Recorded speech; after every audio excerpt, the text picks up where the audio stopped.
লেখিকা রিমা বিশ্বাসের অসময়ে। ফেস যোগা করছিল ড্রেসিং টেবিলের সামনে রাখা গদিওয়ালা খাটো টুলটায় বসে। মুখ খুলে হা আবার বন্ধ, মাথা সামান্য পিছনে হেলানো, মুখ সোজা। এবার আর রস্যু রস্যই উচ্চারণের সঙ্গে মুখের ভঙ্গি পরিবর্তন। অর্কদীপ কম্বলটা গলা পর্যন্ত টেনে মাথা গুজছিল, কিন্তু কি মনে করে একবার তাকালো। স্ত্রীর রোজকার যোগা রুটিন সম্পর্কে ভালোভাবে ওয়াকিবহাল হওয়া সত্ত্বেও শীতে আড়ষ্ট গলায় জিজ্ঞেস করলো, এগুলো করলে কি হয়? বা ভুরু ঈষৎ বঙ্কিম হয় মৃগনয়নীর। প্রশ্নের উত্তরে বলে, নিজেকে আয়নায় দেখে যাতে চিনতে অসুবিধে না হয়। ঠোঁট উল্টে আবার কম্বলে মাথা ঢোকায় অর্কদীপ। মৃগনয়নীর সকাল শুরু হয় ভোর 5টায়। সে কনকনে শীত হোক, দাবদাহের গ্রীষ্ম হোক, কি প্যাচপ্যাচে বর্ষা বা ফুরফুরে বসন্ত, সময়ের হেরফের হয় না তার। 5টায় উঠেই সিসিএফটি, তারপর গরম জল, বাথরুমের কাজ এবং শুরু হয় শরীর চর্চা। টানা 1.5 ঘন্টা মৃগনয়নীর শরীর চর্চা করে তারপর 7টা থেকে শুরু হয় ওর কর্মজীবন। বড় কোম্পানির অবশ্য কর্মী নয় মৃগনয়নী, ওর ওয়ার্কিং প্লেস হলো ওর বাড়ি, যাতে বাস করে বছর 25-এর সদ্য ইন্টার্নশিপে জয়েন করা পাখি। 57-র সক্রিয় কাজ পাগল অর্কদীপ আর সে নিজে। রান্নাঘরে এসে মৃগনয়নী যখন চায়ের জন্য সসপ্যান চড়ালো, তখন চোখ পড়ল কিচেন ক্যাবিনেটে। হাত বাড়িয়ে কাপটা নিতে কেমন হাসি পেল। পাখি গত বছর ওর জন্মদিনে গিফট দিয়েছিল। কাপের উপর লিখিয়েছিল, মাই মম হু নেভার লুক লাইক 50। মৃগনয়নী জানে এই প্রশংসা বাক্যটি সত্য। তার কৃতিত্ব দেয় ওর নিয়মানুবর্তিতার শরীর চর্চায়। অর্কদীপের অবশ্য বেশ বিরক্তি ওর এই শরীর চর্চা নিয়ে। লোকটা বলে, তুমি কি সিনেমায় নামবে যে এত ফিগার নিয়ে ভাবছ? 50-এ 20-এর মতন দেখতে হলেই কি তুমি অ্যাঞ্জেলিনা জলি হয়ে যাবে? উত্তরে মৃগনয়নী বলেছে, নিজেকে ইয়াং রাখা বা ফিট রাখা কি অপরাধ? কাঁধ ঝাঁকিয়ে অর্কদীপ বলেছে, যা কিছু অপ্রয়োজনীয় তাকে নিশ্চয়ই অপরাধে ফেলা যায় না। হ্যাঁ, এরকম টুকটাক তর্ক হয় হামেশাই, কিন্তু তার জন্য কি নিজেকে ঠিকঠাক রাখার চেষ্টা ছেড়ে দিয়েছে মৃগনয়নী? তবে কেউ কিছু বলুক বা না বলুক, মৃগনয়নী নিজে জানে 50-এ মৃগনয়নী আজও কলেজ পাস তরুণী। এই ভাবনায় হাসিও পায়। হাসি ঠোঁটে মেখে কাপটা নেড়ে চেড়ে ভাবছিল দুধ ঢালবে কিনা। হ্যাঁ, একদিন চিট ডে থাকে ওর, সেটা হলো ছুটির দিনে। বাড়িতে সে দিন সবাই থাকে, অন্যদিন ব্ল্যাক কফি অথবা গ্রিন টি খায় চিনি ছাড়া, কিন্তু চিট ডের দিন সব চলে। তাই দুপুরে অনেকগুলো পদ হয়েছিল। রান্নার হাত বরাবর ভালো, অর্কদীপের বাজারের মন ভালো। খাবার টেবিলও তাই আয়োজনে ঠাসাঠাসি। টং দিয়ে পমফ্রেট ফ্রাইটা অর্কদীপের প্লেটে দিতে দিতে আগ্রহ ভরে মৃগনয়নী জিজ্ঞেস করলো, শুক্তোটা কেমন হয়েছিল? অর্কদীপ তখন ভাত ভেঙে ডাল দিয়ে মেখে হাপুস হুপুস খাচ্ছে। লোকটা খেতে ভালোবাসে। অর্কদীপ ওর কোম্পানির মার্কেটিং হেড। প্রায় দিনই বাইরে বাইরে কাজ, কখনো এলাহাবাদ, কখনো আমেদাবাদ, কখনো মুম্বাই যাতায়াত লেগে থাকে। তখন বাইরের খাবার খায়, কিন্তু বাড়ি এলে সে আদ্যপান্ত বাঙালি। বাইরের হোটেলগুলোয় যে বাঙালি খাবার পাওয়া যায়, সেখানে ঘরের স্বাদ কোথায় তা বোঝে মৃগনয়নী, তাই যত্ন করে রাঁধে। সঙ্গে শুনতে চায় কয়েক চিমটি প্রশংসা। কিন্তু পমফ্রেট এখন কঙ্কাল হয়ে পড়ে, তবু শুক্তোর প্রসঙ্গ আর উঠল না। মৃগনয়নী এবার গলদা চিংড়ি পাতে দেয়। কিছুক্ষণ অর্কদীপের দিকে চেয়ে থেকে জানতে চায় কেমন হয়েছে। অর্কদীপের মুখ চলতে থাকে, বলে, বাজারে যখন ঢুকছি তখন ওদের গাড়ি ঢুকেছে, মাছের পেটি নামতেই আমি হানা দিয়েছি। ওরে বাস, ইয়া সাইজের এক একটা গলদা চিংড়ি। তখনও সুরগুলো নড়ছে। তখনই বুঝেছি এ মাছ ভালো হবে। তাও জিজ্ঞেস করলাম, কি রে খোকা, এ মাছ ট্যাঙ্কের চাষ না পুকুরের? বলল, পুকুরের ফ্রেশ মাল কাকা, নিয়ে যান। তখনই বুঝেছি দারুণ স্বাদ হবে। মৃগনয়নী একটা ছোট্ট শ্বাস ফেলে মুখে ভাত তোলে। মনে মনে বলে, তবে কাঁচা খেলেই তো পারতে, এত তরিজুত করে রাধার কি কোনো দরকার ছিল? এক এক সময় মনে হয় জীবনটা জলাঞ্জলি দিল বিয়েটা করে, তাও অর্কদীপের মতন একটা লোককে। মৃগনয়নী চিরকাল একটা রোমান্টিক মানুষ। অল্প বয়সে যত রোমান্টিক নোভেল পড়েছে, যত রোমান্টিক সিনেমা দেখেছে, সে নোভেলে সিনেমায় নায়িকার চরিত্রে বসিয়ে গেছে নিজেকে। এও ভেবেছে সেই উপন্যাসের নায়কটির মতোই বুঝি ওর বরটা হবে, কিন্তু কিছু বোঝার আগে বিয়ে হয়ে গেল অর্কদীপের সঙ্গে। আর পেঁয়াজের খোসার মতন একে একে খুলে যেতে লাগলো স্বপ্নের আস্তরণ। অর্কদীপ প্রেম বলতে শুধু শরীরে চাহিদা বোঝে, এর বাইরে ওর কিছু জানা নেই। তাই প্রথম প্রথম যখন দুজনে মিলিত হয়েছে তা বড় অস্বস্তিকর মনে হয়েছে মৃগনয়নীর। একটা ছেলেকে ভালো করে না বুঝে না চিনে, তার জীবন দর্শন না জেনে শুধু তার রাসায়নিক চাহিদার সঙ্গী হওয়ায় প্রেম মেলেনি মৃগনয়নীর। মিলেছিল স্থূল যৌনতা, যা কুকুর বিড়ালেও করে। এরপরেও মানিয়ে নিয়েছিল, কারণ বিয়ে যে এমন শিলমোহর যা অনির্দিষ্টকালের জন্য জীবনে বসে যায়। ভাবলো নয় মানুষটাকে ওর ছাদে ঢেলে নেয়। তাই শুরু হয় প্রয়াস। পূর্ণিমার চাঁদে রাতটা ছিল জ্যোৎস্নাময়। ওদের বারাসাতের বাড়ির ছাদে প্রায় জোর করে নিয়ে এসেছিল মৃগনয়নী ওর বরকে। তখন বিয়ের প্রায় 7 মাস। ওরা তখনও হানিমুনে যায়নি। মৃগনয়নীর হাতে মোটা জুঁইয়ের মালা, বুকে দুরু দুরু উত্তেজনা। বলেছিল, তোমার গাথা জুথির মালা স্তুতির মতো বক্ষে পড়ে, একটু দেওয়া একটু রাখা, একটু প্রকাশ একটু ঢাকা, একটু হাসি একটু শরম, দুজনের এই বোঝা বুঝি, তোমার আমার এই যে প্রণয় নিতান্ত এ সোজাসুজি। তারপর ওর মুক্তোর মতো হাসি ছড়িয়ে তুলে ধরেছিল মালাখানি। অর্কদীপ অবাক চোখে চেয়ে রইল। মৃগনয়নী আবদারের সুরে বলল, মালাখানা খোপায় পরিয়ে দাও। ও বলল, এটা তুমি নিজে পরে নিতে পারছো না? আমি কি মেয়েদের সাজ পোশাক কিছু জানি নাকি? যত সব। ও যেতে উদ্যত হলে ওর হাত টেনে মৃগনয়নী বলল, আচ্ছা পরিয়ে দিতে হবে না, কিছুক্ষণ দাঁড়াও না, দেখো কি সুন্দর পরিবেশ, কি ভালো লাগছে আকাশটা। আরো কত ভালো হতো বলো যদি তুমি আর আমি এরকম খোলা আকাশের নিচে সি বিচে বসে থাকতাম। যাবে গো কোথাও বাইরে? আমি আর তুমি? প্রায় আঁতকে উঠেছিল অর্কদীপ। বাড়ির লোক আছে না, তারা কি ভাববে? তারা কিচ্ছু ভাববে না। তুমি যেতে চাইলে কেউ কিছু বলবে না। আরো মিহি সুরে বলেছিল মৃগনয়নী। সেবার অবশ্য কথা রেখেছিল অর্কদীপ। ওরা গিয়েছিল পুরী, কিন্তু সঙ্গে ছিল জ্যাঠা জেঠিমা কাকা কাকিমা, কাকার যমজ ছেলে মেয়ে বাচ্চু আর পিঙ্কি, জ্যাঠার মেয়ে রেবতী, জামাই পরাশর, তাদের 1.5 বছরের ছেলে চিঙ্কু, সঙ্গে গিয়েছিল অর্কদীপের মা, তার সঙ্গে তার বোন, তাদের দুজনের দেখভাল করার সব সময়ের মেয়ে কেতকী। তারপর তারা করলো ঘর ভাড়া, বাসন ভাড়া, শুরু হলো খোলা মনে অর্কদীপের বাজার। আর চেহারা কালি করে মৃগনয়নীর কাকি জেঠির সঙ্গে মিলে রান্না করা আর খেতে দেওয়া। তারপর বয়স্কদের সামলে মন্দিরে পুজো আর দর্শন। রোম্যান্টিক মৃগনয়নীর রোম্যান্স তখন খাজা গজার ওজন পাল্লায় ওঠা নামা করছে। দোকানে লম্বা লাইনে দাঁড়িয়ে যে যার মতো প্যাকেট বানাচ্ছে, আর অর্কদীপ খচমচ শব্দে খাস্তা খাজা চাকুম চুকুম করে খেতে খেতে বলল, পিওর ঘি, তোমার বাড়ির জন্য নেবে নাকি? মৃদু হেসে মাথা নাড়িয়ে না বুঝিয়েছে মৃগনয়নী। তখন অত পাকা সংসারই হয়নি। তখন মন অন্যদিকে বয়। খানিকটা তুমি আমি দুজনা গোছের বাড়ির জন্য লাইন দিয়ে খাজা কেনাটা মনে হয়েছিল অপ্রয়োজনীয়। এরপরও চেষ্টা চালিয়েছিল মৃগনয়নী, কিন্তু পারেনি। অর্কদীপ প্রেমের সিনেমা নয়, ও মারধারের সিনেমা পছন্দ করে, তাও দক্ষিণের। হল কাঁপানো মিউজিক আর অদ্ভুত সব অ্যাকশন, সেগুলো দেখে একেবারে উত্তেজিত হয়ে হাততালি দিয়ে উঠত সে।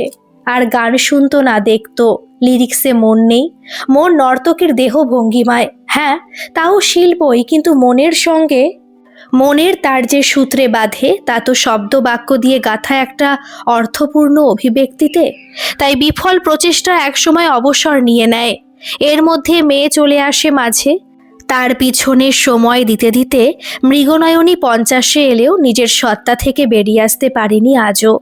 তাই আজও প্রেমের গল্পে নিজেকে পায়, প্রেমের কবিতায় নিজেকে খোঁজে, প্রেমের গানে কল্পনা রচায়।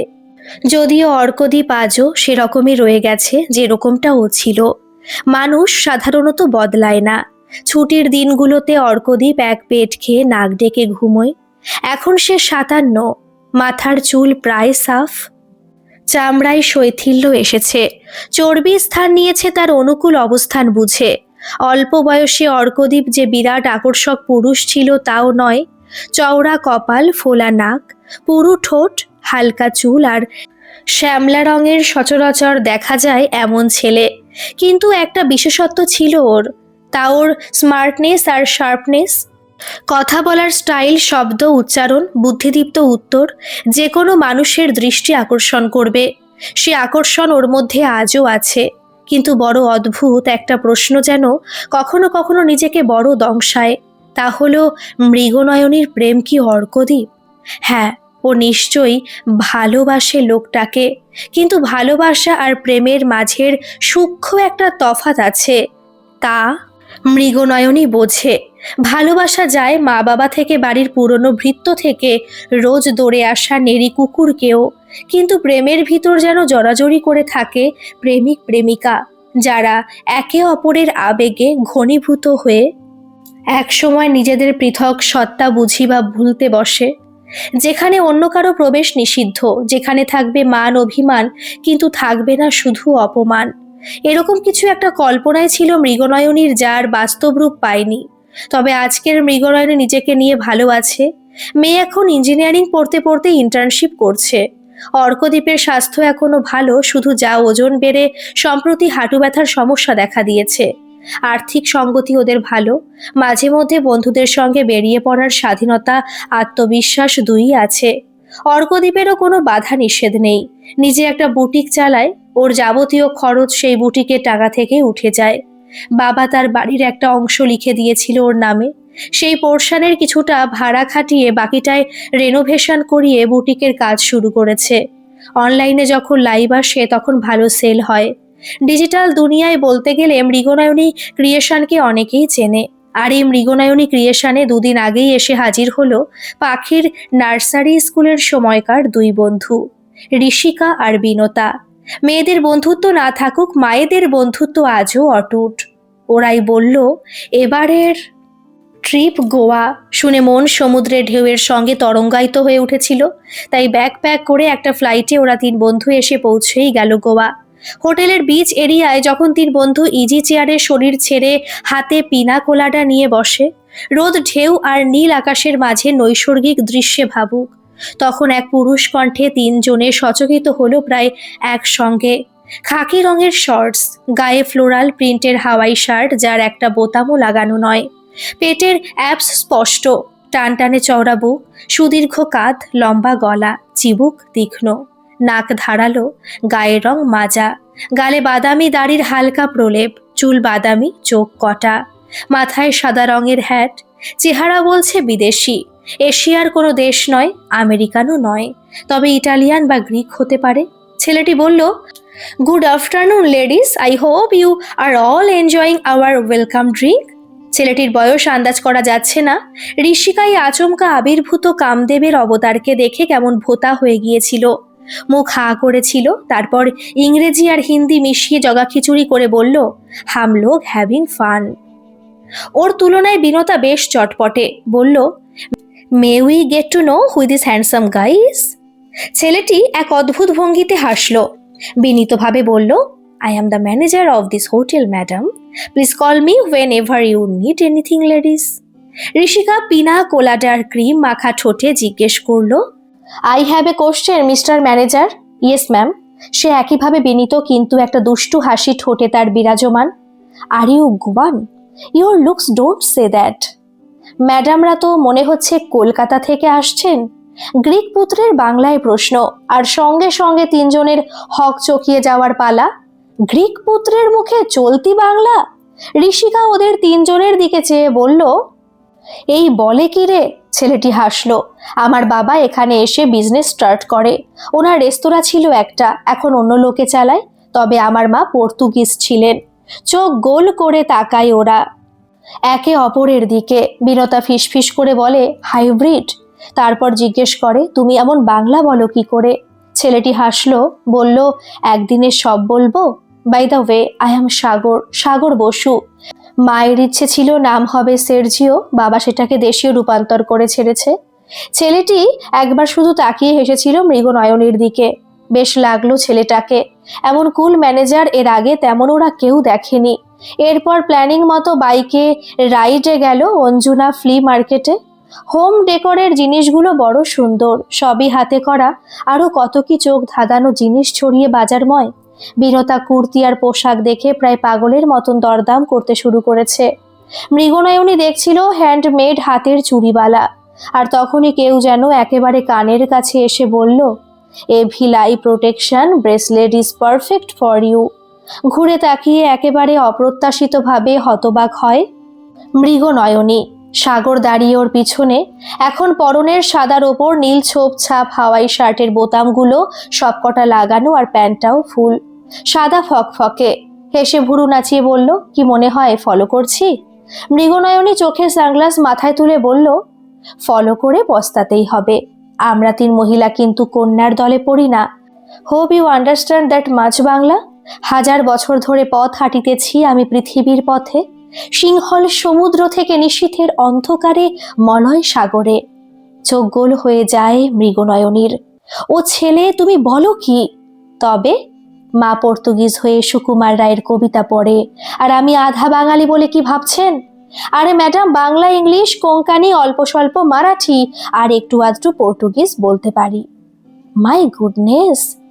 তবে অসম প্রতিভার অধিকারী একজনের সঙ্গে কথা বলছি, আমাকে নিশ্চয়ই সমঝে চলতে হবে।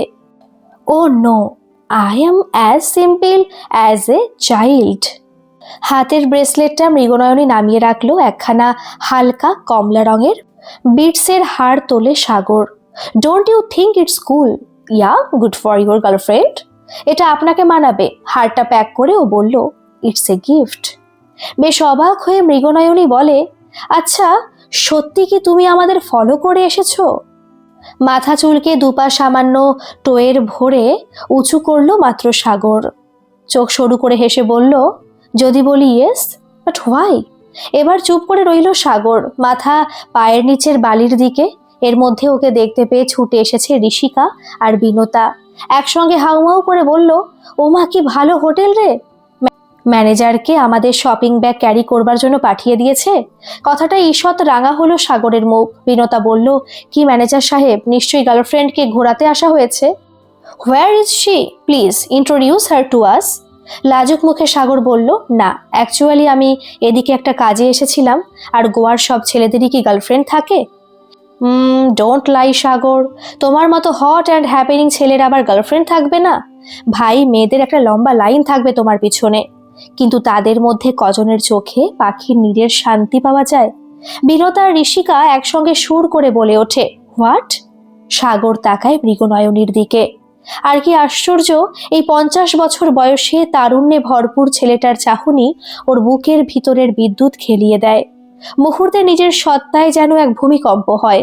25 বছরের পাখির মা, 57 বছরের অর্কদ্বীপের স্ত্রী, রমাকান্ত মজুমদার আর কমলিকা মজুমদারের আদর্শ মেয়ের কি হলো?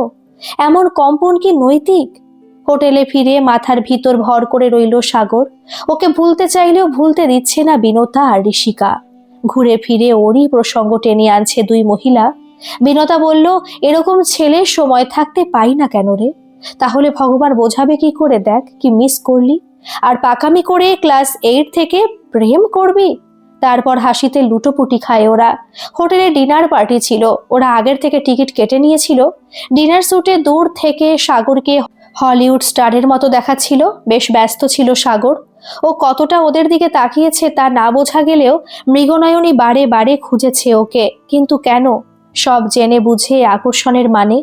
যদিও ডিনার পার্টিতে আর ওর দেখা মেলেনি। রাতে বিছানায় শুয়ে হাসি পায় নিজের ওপর। একটা প্রাণবন্ত ছেলের রসিকতাকে কেমন গভীরতায় নিয়ে গেছে মৃগনয়নী। হয়তো এদিকের হোটেলের এরকম নিয়ম, এরা ভিজিটারদের এক্সট্রা কেয়ার দেয়, কিন্তু তবু ওই চাহনি যে শুধু গেস্ট আর সার্ভিস প্রোভাইডারের মাত্র, এ যেন বিশ্বাস হয় না মৃগনয়নীর। সকাল হতে অবশ্য মিলল এক অকল্পনীয় সারপ্রাইজ। একটা গোলাপ ঠাসা বুকের সঙ্গে নোট। রুম সার্ভিস নক করে দিয়ে গেল। নোটে লেখা, সাগর কালোদের 3 জনের প্রতি নজর দিতে না পারার জন্য ব্যথিত, তাই আজকের দিনটাও নিজের দায়িত্বে ওদের ঘোরাবে। নোট পড়ে ঋষিকার চোখে মুখে বাচ্চা মেয়ের উচ্ছ্বাস। কি ভদ্র ছেলে রে! ইস, ভালোই হবে বল, বিনি পয়সায় লোকাল গাইড প্লাস প্রোটেকশন। ছেলেটা এত বিনয়ী হচ্ছেই বা কেন? বিনতা কিছুটা সন্দেহ প্রকাশ করে। মৃগনয়নী বলে, হয়তো আমরা বাঙালি মহিলা বলে। পুরুষ ছাড়া বাঙালি মহিলা যেন গোয়ার ওর হোটেলে এই প্রথম এলো। বিনতা পাল্টা সন্দেহ করে। মৃগনয়নী আর উত্তর দেয় না। যদিও সময় মতো জিপ নিয়ে হাজির হয় সাগর। ওরাও তৈরি ছিল, কিন্তু বিনতা তেমন সন্তুষ্ট হচ্ছিল না যতটা হয়েছে ঋষিকা। প্রশ্ন করলো, আমাদের এক্সট্রা ফেভার দেওয়ার পিছনের কারণটা যে ঠিক বুঝতে পারছি না মিস্টার বসু। সাগর হাসলো। আজ সাদা ফুল স্লিভ শার্ট আর খাকি রঙের ফুল প্যান্ট পরেছে, মাথায় খাকি রঙের টুপি। বলল, অনেক সুখ অকারণে হয়, কারণ যুক্তি তর্ক দিয়ে সায়েন্টিফিক এক্সপ্লেনেশন হয়, কিন্তু মনের হদিশ পেতে গেলে ভালোবাসতে হবে। আপনি কখনো প্রেমে পড়েছেন বিনতা ম্যাম? বিনতা থতমত খায়। নিজের থতমত ভাব অপ্রকাশিত রেখে বলে, আমি 2 ছেলের মা। এক ছেলে ক্লাস 11-এ পড়ে, আরেকজন ইঞ্জিনিয়ারিং ফাইনাল। তাতে কি প্রেম প্রমাণিত হলো? এতে প্রমাণিত হলো আপনি 2টো ছেলের মা। হ্যাঁ, এবং আমার হাজব্যান্ড একজন জীবিত উদাহরণ আমার ভালোবাসার। হালকা হেসে গাড়ি স্টার্ট দিল সাগর। বলল, নিন, এবার উঠে পড়ুন। মৃগনয়নীর দিকে চেয়ে সাগর বলল, ফ্রন্টে বসতে পারেন, ভিউ ভালো আসে।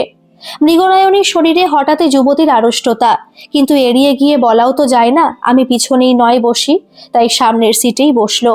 সাগর গাড়ি স্মুথ চালায়। বেশ কিছুক্ষণ ড্রাইভ করার পর বলল, বিনতা ম্যাডাম কিন্তু হাজবেন্ডকে প্রেমিক বলতে পারলেন না, বললেন ভালোবাসেন, যা খুব কমন একটা ওয়ার্ড আমাদের ভালো লাগাকে এক্সপ্রেস করার জন্য।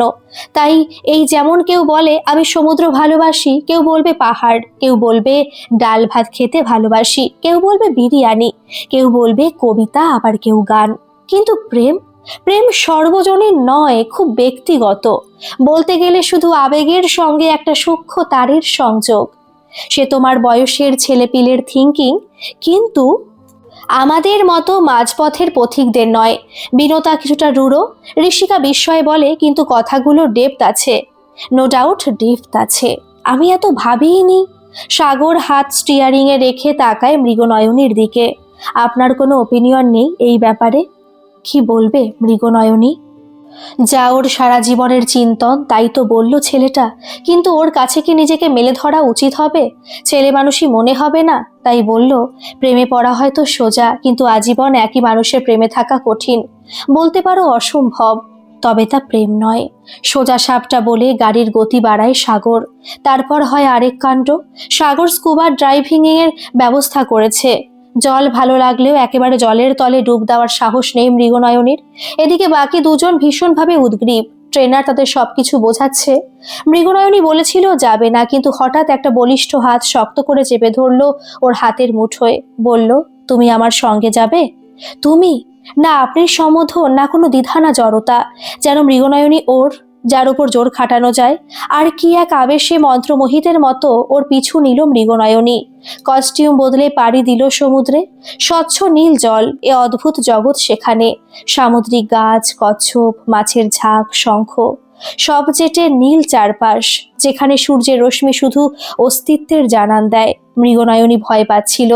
সৌন্দর্য উপভোগের জন্য বোধহয় এরকম একটা জায়গায় নিজেকে স্থিতিশীল রাখতে প্রশিক্ষণ দরকার হয়। সাগর ওর কোমর জড়িয়ে ধরল। ওর স্পর্শে নিজেকে সুরক্ষিত মনে হচ্ছিল জলতলের ভিন রাজ্যে। বিচে উঠে ক্লান্ত শরীরে যে যার মতো ইজি চেয়ারের শরীর এলিয়ে দিয়েছিল। কোকোনাট ফেনির গেলাস সাগর এগিয়ে দিল মৃগনয়নীর হাতে। মৃগনয়নী বারণ করলো, no thanks, I am good. আর কেমন লাগলো? Wonderful, it was a wonderful experience. সমুদ্রের তলায় যে এমন একটা জগৎ থাকতে পারে তা আমি দেখতে পাবো, আই মিন নিজের চোখে টাচ করতে পারবো। I never imagine. হ্যাঁ, এগুলো এখন ইউটিউবে সবই দেখা যায়, বাট স্টিল যতক্ষণ না এক্সপিরিয়েন্স করছি ততক্ষণ এই থ্রিল, এই এক্সাইটমেন্ট জীবনে ফিল করতে পারবে না। কথা বলতে বলতে হঠাৎ থামে মৃগনয়নী। সাগর মোহিত হয়ে ওকে দেখছে। এত মনোযোগ দিয়ে এর আগে কেউ কি ওর কথা শুনেছে কখনো? জিজ্ঞেস করে, ওভাবে কি দেখছো সাগর? এভাবে দেখার কি আছে? সাগর চোখ সরিয়ে নিয়ে বলল, কাকে কখন কার ভালো লাগে কেউ বলতে পারে না। এ কথা শুনেছি বহুবার, কিন্তু এখন বিশ্বাস করতে শুরু করেছি।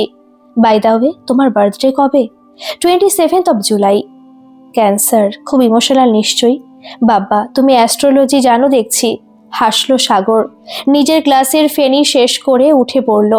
ফিরে তাকিয়ে বলল, জলের তলায় কিছুক্ষণের জন্য আমার মনে হচ্ছিল আমাদের একটা অন্য জগৎ আছে।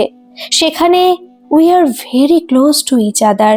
তোমার মনে হয় এই পৃথিবী ছাড়াও কোনো জগৎ থাকতে পারে, আর সেখানে কোনো লাইফ সাইক্লিক অর্ডারে চলতে পারে? মৃগনয়নী দুপাশে মাথা নেড়ে বোঝালো না। সাগর হাসলো, তারপর চলে গেল ওখান থেকে। কিন্তু মৃগনয়নের মনের বহুদিনের খোলা সেই জানলা, যা বসন্তের আহ্বানে খোলা কবের থেকে, সেখানে যেন এক দাপুটে সুগন্ধি বাতাস এসে ঢুকলো। মৃগনয়নী টালমাটাল, বহুদিনের অযত্নে পড়ে থাকা বীণার তন্ত্রীতে আজ শিল্পীর স্পর্শ পড়েছে। সে যে তার সব রাগ মেলে ধরতে চায়, কিন্তু তা এত বছর বাদে কেন? রাতের হোটেলের করিডোরে খোলা জানলার সামনে দাঁড়িয়েছিল মৃগনয়নী। মন বড় চঞ্চল, মন উথাল পাথাল। এ যেন আরেক জন্ম, যেখানে বিগত জীবন আবছা, সামনে সাগর, জলজান্ত আকর্ষণ, যাকে এড়িয়ে যেতে চাইছে সহস্র শক্তি দিয়ে, কিন্তু সে যে অপ্রতিরোধ্য। আর এই পাগল করা ভাবনার মাঝেই হোটেলের করিডোরে হঠাৎই সাগরের আবির্ভাব। ও ওরই দিকে এগিয়ে আসছে। মন বলছে ফিরে যাক সাগর। ও যে ভুলের দিকে ক্রমশ আকৃষ্ট হচ্ছে, হাত পা নড়ছে না। সাগর এগিয়ে আসছে, ধীরে ধীরে কাছে এসে হাসলো একগাল, বলল, কাল ফিরছো লাদ্রাউডি কোরাসোয়েস। মৃগনয়নের কপালে ভাঁজ। Sorry, I did not get you. Sagar হাসলো, উত্তর দিল না। মৃগনয়নী বলল, তোমার গার্লফ্রেন্ড খুব লাকি হবে। চোখের দিকে ফট করে তাকালো সাগর। কেন? তুমি একজন রোম্যান্টিক মানুষ, তাই? Do you think so? Yes I do. Sagar চুপ করে রইল, তারপর বলল, আমার নাম্বার রেখে দিও, and any time you need call, I will always be there for you. ছোট্ট একটা শ্বাস ফেলল মৃগনয়নী। সাগর আবারও কাছে সরে আসছে। মৃগনয়নী বুঝতে পারছে এসব, কিন্তু বুঝতে পারছে না কেন। ওর সারা শরীর কেঁপে উঠল। সাগর দু কদম ওর দিকে এগিয়ে এসে ওকে স্পর্শ না করে শুধু সামান্য ঝুঁকে ওর কপালে আলতো চুমু খেলো, বলল, এউতে আমো। ওর দিকে চেয়ে রইল মৃগনয়নী। না, ভাষার প্রয়োজন হয় না যখন মন এক তন্ত্রীতে বাধা পড়ে। বাড়ি ফেরার পরও সাগর নেশার মতো চড়েই ছিল মাথায়। রোজই ভুলভাল কাজ করছে। এর মধ্যে মেয়ে অফিস বেরোবার আগে বলে গেল কি একটা বই বুকশেলফের দিকে নাকি গায়েব, তাই খুঁজে রাখতে। হাজার সংসারের কাজের ভিতর মৃগনয়নী যখন সেই বই খুঁজছে, তখন পায়ের কাছে একটা লাল টুকটুকে খাম পড়তে দেখে তা তুলল। খামের বাইরে কিছু লেখা নেই, কিন্তু ভিতরে একটা চিঠি, সুন্দর বাংলা অক্ষরে লেখা, অর্কদ্বীপের উদ্দেশ্যে। প্রিয় অর্কদ্বীপ, আজ লাভার্স পার্কে এসো, কিন্তু তোমার প্রেম। চিঠি পড়ে মৃগনয়নী অবাক। লোকটা কি ইদানিং প্রেম করছে? না এই পুরাতন প্রেম? অর্কদ্বীপও প্রেম জানে? অথচ একটা সময় মৃগনয়নী নিজে কতই না চেষ্টা করেছে ক্যাকটাসে ফুল ফোটাতে, পারেনি। তবে কি মনে গেঁথে বসেছিল অন্য কেউ? সে কারণে মৃগনয়নীর হাতে এসেছে বিফলতা। তাই বিকেল 4টে নাগাদ বেরিয়ে যেতে হয় বাড়ি থেকে। পার্কে সময় মতো পৌঁছে অবাক হয় অর্কদ্বীপকে ওখানে একটা বেঞ্চে বসে থাকতে দেখে। এতদিনের প্রবঞ্চনা আজ ধরবে হাতে নাতে। লোকটা যদি অন্য প্রেমিকাই ছিল, তবে বিয়ে করলো কেন ওকে? নাকি ওরই মতন একটা সাগর জুটে গেছে হঠাৎ করে? আশ্চর্য অভিভূত প্রায় শূন্য মস্তিষ্কে শুধু অপেক্ষা করার পর যখন ধীরে ধীরে উঠে যেতে দেখলো অর্কদ্বীপকে, আর কাউকে দেখতেও পেল না আসতে বা যেতে, তখন নিজেই দেবদারু গাছের আড়াল থেকে বেরিয়ে এসে দেখা দিল অর্কদ্বীপকে। গম্ভীরভাবে জিজ্ঞেস করলো, কার সঙ্গে দেখা করতে এসেছিলে? অর্কদ্বীপ রাগো রাগো স্বরে বলল, আমি না তুমি। মানে? উল্টো আমার ওপর অ্যালিগেশন দিচ্ছ? পারো বলো। অর্কদ্বীপ আর কথা না বাড়িয়ে একটা লাল খাম এগিয়ে দিল। সেই এক খাম, এক চিঠি, এক বয়ান, নামের শুধু অদল বদল। মৃগনয়নী নিজের খাম ওর দিকে এগিয়ে দেয়। এরপর দুজনেই পার্কের বেঞ্চে বসে পড়ে নির্বাক। এই ষড়যন্ত্র কার হতে পারে, এই ভাবনা মাথায় চাপিয়ে যখন দুজনে একসঙ্গে বাড়ি চলে আসে আর ফ্ল্যাটের দরজা খুলতেই পাখি হই হই করে ওঠে, তখন হকচকিয়ে যায় মৃগনয়নী। পাখি হাসছে। কি ঘোল খেয়েছো তো? মায়ের কমপ্লেন দূর করবার জন্য একটা থ্রিল এনেছিলাম। কি কেমন? নাও এবার দুজন দেখো দুজনকে। ওদের টিভির স্ক্রিনে চলছে আজকের বিকেলের ঘটনা। কখন কিভাবে মোবাইলে রেকর্ড করেছে পাখি। দুজনের অদ্ভুত মুখভঙ্গি দেখে বেজায় হাসি পেল মৃগনয়নী আর অর্কদ্বীপের। পাখি টেবিল সাজিয়েছে। বলল, আজ মায়ের বার্থডে। অ্যাজ ইউজুয়াল বাবা ভুলেছে, তাই এ ঝটকা দিলাম বাবাকে। আর মা যাতে বোঝে বাবারও কদর আছে, তাই একটা ফলস অ্যাফেয়ার জুড়ে তোমার ফিলিংসে খোঁচা দিলাম। নাও এবার একটা রোম্যান্টিক ডিনার সারো তো, আমি বেরোচ্ছি। স্নেহার সঙ্গে মুভি, দেন ডিনার করে ফিরবো। টেবিল ভর্তি খাবার, ঘরে জ্বলছে টিমটিমে আলো, একটা হালকা সুরের গানও জ্বালিয়ে গেছে পাখি। यूं ही पहलू में बैठे रहो, आज जाने की जिद न करो, মৃগনয়নী যে কেমন স্বভাবের তা মেয়ে ঠিক বুঝেছে। অর্কদীপের চোখে চোখ রাখে মৃগনয়নী, আলতো হাত রাখে ওর হাতে, বলে, কি গো, কিছু বলবে না? অর্কদীপ বলল, ফিশ ফ্রাইটা এখনই না খেলে ঠান্ডা হয়ে যাবে না? ছোট শ্বাস ফেলে মৃগনয়নী। খাবার বাড়তে থাকে। অর্কদীপ টমেটো সস, কাসুন্দি সব চেয়ে চেয়ে নেয়, আর ঠিক ওই সময় বেজে ওঠে মৃগনয়নীর মোবাইল। খাবার টেবিলের খাবারগুলো ততক্ষণে পরিবেশন করা হয়ে গেছে। মোবাইল হাতে নিতে দেখে স্ক্রিনে ফুটে উঠেছে সাগরের নাম। স্বাভাবিক ছন্দে স্পন্দিত হওয়া হৃদযন্ত্র আবার করে লাগাম ছাড়া। আবার সাগর? হাত কাঁপে, ভাবে ধরবে না ফোন, কিন্তু ফোন বেজে চলেছে ক্রমাগত। অর্কদীপ ওপাশ থেকে চেঁচায়, কি হলো? ফোন হ্যাং করলো? সঙ্গে সঙ্গে স্পর্শ করে রিসিভ বাটন। সাগর বার্থডে সং গাইছে। এত উত্তেজনার মাঝেও ঠোঁটে হাসি ফোটে মৃগনয়নীর। ফোনের ওপাশ থেকে সাগর বলল, happy birthday to the beautiful lady with a pair of unforgettable eyes. মৃগনয়নীর চোখ ভিজে আসলো। বলল, থ্যাঙ্কস সাগর। সাগর কিছুক্ষণ চুপ করে থেকে বলল, কেমন আছো মেউ আমর? মৃগনয়নী ছোট্ট শ্বাস ফেলে। আমার বার্থডে তোমার মনে কি করে আছে এটাই ভাবছি, যেখানে তোমার সুন্দরীদের ইনস্টাগ্রাম অ্যাকাউন্ট মনে রাখার কথা। সাগর হো হো হাসে। আমি তো সেই চেষ্টাই করছি। ডোন্ট বি সিলি সাগর। আমি বয়সে তোমার চাইতে শুধু বড় নয়, একটা মেয়ের মা, একজনের ওয়াইফ। আমি কখন বললাম তুমি তোমার আইডেন্টিটি ভুলে যাও? কিন্তু একটা কিছু তো আছে মৃগনয়নী, মেবি সোল কানেকশন। তুমি বলো, তুমি কলকাতায় ফিরে আমার কথা ভাবোনি? আমি তোমার ব্রেন হাইজ্যাক করিনি? হ্যাঁ করেছে সাগর। মৃগনয়নী শত কাজের ভিতরেও যে এক মুহূর্তের জন্য ভুলতে পারছে না সাগরকে। কিন্তু তাতে কি? সাগর বলে, কিছু বলো। দম বন্ধ করে একটা কষ্ট চেপে ধরে মৃগনয়নীকে।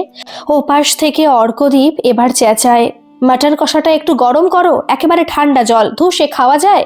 মৃগনয়নী শ্বাস চেপে বলে, আর কখনো ফোন করো না সাগর, আমি সত্যি আমার হাজবেন্ডকে ভালোবাসি। ওপাশ একদম চুপ। মৃগনয়নী নিঃশব্দে অস্তিত্ব খুঁজতে সাড়া চায়। দম বন্ধ অবস্থায় বলে, হ্যালো।